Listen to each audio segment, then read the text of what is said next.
तेल अवीव मुसलसल जंग पर लोगों को उकसा रहा है, लेकिन गैरत मुस्लिम सो रही है, कोई प्रॉब्लम नहीं है। इस हवाले से 3 बयानात मैं आपके सामने रख देता हूँ, आपको खुद तजिया करने में आसानी रहेगी। कतर जैसे इत्तेहादी पर इजरायली हमला बड़ा अफसोसनाक है। प्रेसिडेंट ट्रंप, हमने तो कतर को बताया था कि हमला होने वाला है। व्हाइट हाउस तर्जुमान, ये झूठ है, हमें हमले की पेशगी इत्तला हमले के बाद मिली। कतरी वजारत खारजा, तो कतरियों की डिप्लोमेसी तो बढ़ गई और ट्रंप को दिए गए अरबों डॉलर्स के तहफ़ और सरमायाकारी के बावजूद इसराइल ने दोहा पे हमला कर दिया। अभी कैसे हो सकता है कि अमेरिका की इजाज़त के बगैर इसराइल ने खतरनाक कदम उठाया हो? वो तो उन्होंने ली थी इजाज़त। कतरी अगर इसका 10वां हिस्सा भी पाकिस्तान को देते ना, 10वां हिस्सा, तो इसराइली फ़ज़ाइया के जहाज़ कतर पहुंचने से पहले उड़ा दिए गए होते, बतखों की तरह उड़ाते उनको हम। इसराइल ने कतर पर हालिया फ़िज़ाई हमला किया जिसमें हमास से कुछ रहनुमाओं को निशाना बनाया और इस हमले की जिम्मेदारी इसराइली वज़ीर आज़म नेतन्याहू ने कबूल कर ली। तो कतर ने इस हमले को रियासती दहशतगर्दी करार दिया और इसके जवाब का हक महफूज रखने का ऐलान किया। कर लें, अपना महफूज रख लें, महफूज ही रहेगा, कोई प्रॉब्लम नहीं है। खित्ते में इसराइल की फौजी कार्रवाइयों में गजा, लेबनान, शाम और यमन पे भी हमले अभी तक जारी हैं और इसराइल के अगले हमले की बात कोई मुस्तनद या ठोस इतला तो फिलहाल दस्तियाब नहीं है, मगर खित्ते में अब कोई बईद नहीं है। मुख्तलिफ ममालिक में इसराइल की फौजी मुहिम जारी है जो मजीद कशीदगी का बायस बनती है, क्योंकि मौजूदा सूरत हाल में शाम, लेबनान, यमन वगैरह अब इन पर मजीद हमले होने हैं। लोग ये भी सवाल उठा रहे हैं कि इसराइल का अगला नया टारगेट कौन होगा। कतर पर हमले के बाद हमास का आखिरी ठिकाना तुर्किया हो सकता है कि नहीं? इससे तुर्किया इसराइल का अगला मुमकिन निशाना हो सकता है। मैं नहीं एग्री करता इससे, ये लोगों का ख्याल है, मैं नहीं एग्री करता। परसों तक ये टर्की में थे हमास वाले। कतर ने, वो इसराइल ने वेट किया कि वो तुर्किया छोड़ें और फिर कतर के अंदर जाएं और फिर उनके ऊपर हमला करें। क्यों? उसको पता है तुर्किया ने रिटेलिएट कर देना, वॉर कुछ करे ना करे उसने ठा ठू ज़रूर कर देनी है। और वो एक नेटो मेंबर है, उसकी कोई फौजी माइट जो है वो आम गई गुजरी माइट नहीं है, वो खुद से बनाता है, बहुत चीज़ें तैयार करता है। वो तो धड़ाधड़ उसने इसराइल के ऊपर शुरू हो जाना था। अब अमेरिकन इंस्टीट्यूट के जो थिंक टैंक्स हैं, वो एंटरप्राइज इंस्टीट्यूट के, उनके एक सीनियर फेलो जो हैं माइकल रोबन, उनके मुताबिक तुर्की की नेटो रुकनीत इसलिए इसे इसराइली हमले से मुकम्मल तहफ़्फ़ुज़ नहीं फराहम करेगी और इसराइल तुर्किया को दहशतगर्दी के सहूलत खार के खिलाफ जायज़ दफाई कार्रवाई करार दे सकता है। यानी वो कह सकता है कि ये दहशतगर्दों को सपोर्ट करते हैं। तो खतर तो उसकी डिप्लोमेसी थी है कि तालिबान भी वहाँ पे क्या कहते, वो ब्रदरहुड भी वहीं पे और फिर वो हिजबुल्लाह भी वहाँ पे और हमास भी वहाँ पे, और वो सब के वहाँ से मुज़ाकरात होते थे। खुद इसराइल कतर के अंदर मुज़ाकरात कर रहा था, हमास के साथ मुतअद्दिद बार हो चुके हैं। तो अब वहाँ पे जाके हमला करना, वो भी इसराइल के, वो कतर के डिप्लोमेटिक ऑनक्लेव के ऊपर, डिप्लोमेटिक एरिया जिसके ऊपर हमला हुआ। अब आप इसकी ज़रा बैकग्राउंड समझ लें। मैं आपको मज़ीद बयानात सुनाकर कंफ्यूज नहीं करना चाहता, मैं आपको 2-3 बातें बड़ी सिंपल बताता हूँ।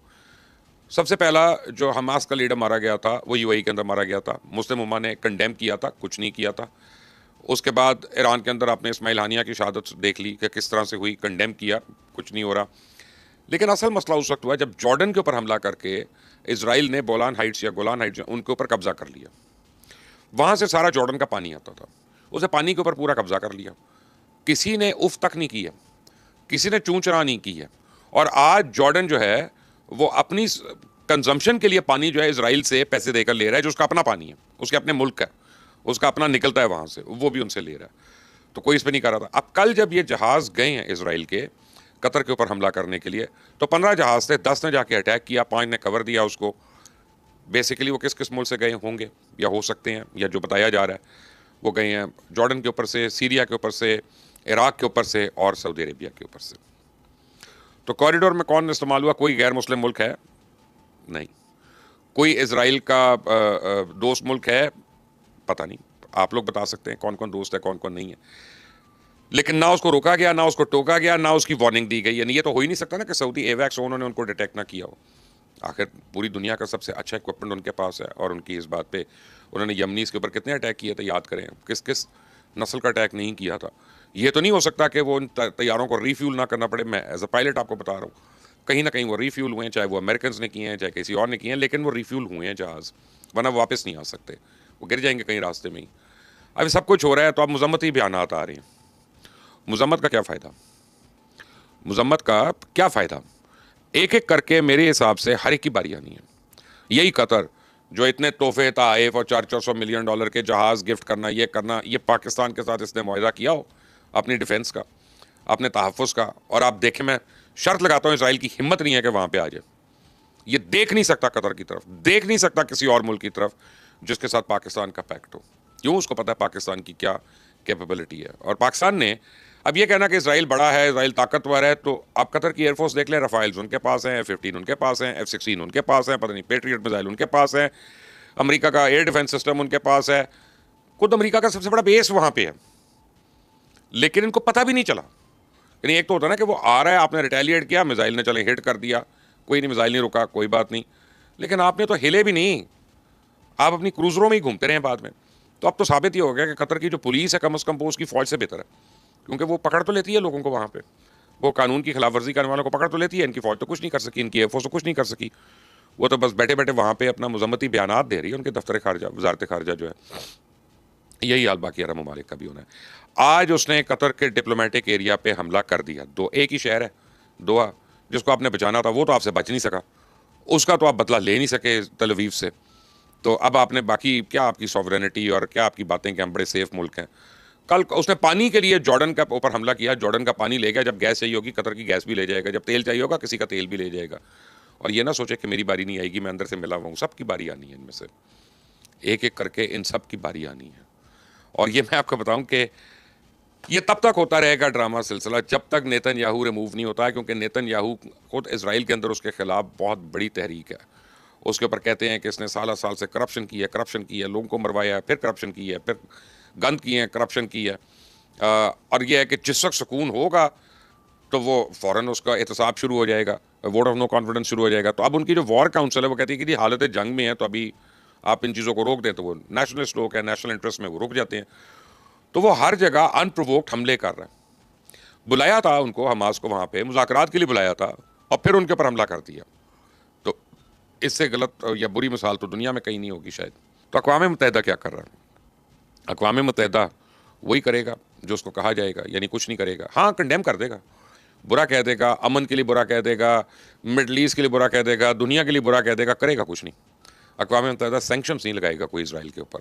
ये कोई और मुल्क कर रहा होता तो फिर आप देखें क्या होता है। अब आपको बताऊं कि इसराइल का बेस्ट फ्रेंड कौन है? इंडिया। नेतन्याहू का पर्सनल बेस्ट फ्रेंड कौन है? नरेंद्र मोदी। नरेंद्र मोदी ने यही कोशिश सब कॉन्टिनेंट में करने की कोशिश की कि जिस तरह इसराइल एक थानेदार बना हुआ है, हम भी बन जाएं।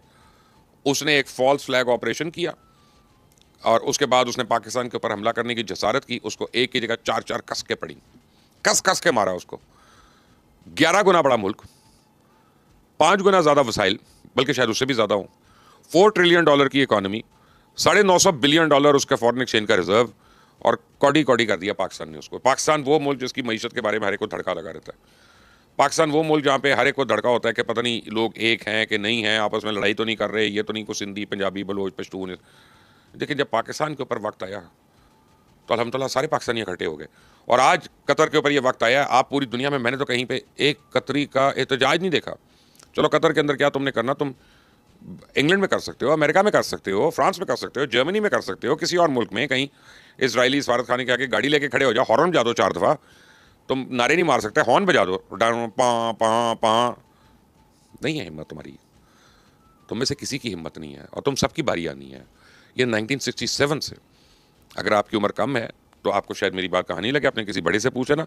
1967 से ये मामला चल रहा है, 6 डे वॉर से, जब इजिप्ट वगैरह, जॉर्डन इजिप्ट आगे हुए थे और हमला किया था, इसराइल के अंदर तक चले गए। बाकी अरब ममालिक जो थे जिन्होंने उसकी सहूलतकारी करनी थी वो पीछे हट गए, और उन्होंने किया हुआ मुआहदा अपना ख़त्म कर दिया। इसराइल ने बड़ा कुटा जवाब में इनको। फिर उसके बाद अनवर सादात ने कहा कि मैं तो हाथ मिलाने लगा, ये तो किसी के साथ ही नहीं होना इन्होंने। उसी अनवर सादात को सारे हम लोग बुरा कहते थे, क्या देखो इसराइल से हाथ मिला लिया, ये कर लिया। लेकिन एक्चुअली उसने कहा कि खड़े तो होना नहीं इन्होंने अंदर का। भाई उसको तेल कौन दे रहा है, उसको पेट्रोल कौन दे रहा है, उसको पानी कौन दे रहा है, उसको एयर कॉरिडोर कौन दे रहा है, ये सब। तो यही अनवर सादात की एक आप समझे लॉजिक थी और रीजनिंग थी। आज वो सारा साबित हो गया ना कि कतर की कोई हैसियत नहीं है। इतनी बड़ी इकॉनमी, अगर इतनी सी फ़ौज भी होती और ज़रा को अच्छी फ़ौज होती जो ट्रेंड होती, जिसमें हौसला होता है अपने मुल्क का दिफा करने के लिए, जो डरे हुए ना होते, दबके हुए ना होते, तो वो कुछ दिखा देते उनको। मैं कहता हूँ कुछ ना कर सकते, उसके बाद जहाज 4 ही उड़ा लेते, चलो उसके पीछा कर लेते, वो भी हिम्मत नहीं हुई, है ना, वो भी हिम्मत नहीं हुई। ईरान जिसको हम इतना कमज़ोर कहते हैं, समझते हैं सब कुछ है, यार उसने कितने दिन मिसाइल मारता रहा, ड्रोन मारता रहा, हुआ नहीं हुआ, खैर हुआ तो बहुत कुछ, लेकिन मैं कह रहा हूँ तुम्हारी किताब में नहीं हुआ। उसने रिटेलिएट किया, उसके ऊपर अमेरिका ने हमला किया, उसने अमेरिकन बेस के ऊपर भी हमला किया। अब वो दिखा कर किया, बता कर किया, वो मुकमुका किया, उसने किया ज़रूर वहाँ पे। तुम भी कर लो, बता के कर लो। शायद इनमें तो ये हिम्मत भी ना हो। और ये कतर के ऊपर जो हुआ है, ये पूरी उम्मत मुस्लिमा के लिए एक टेस्ट केस है। और मैं आपको बताऊं कि इसलिए इसराइल को पाकिस्तान और ईरान से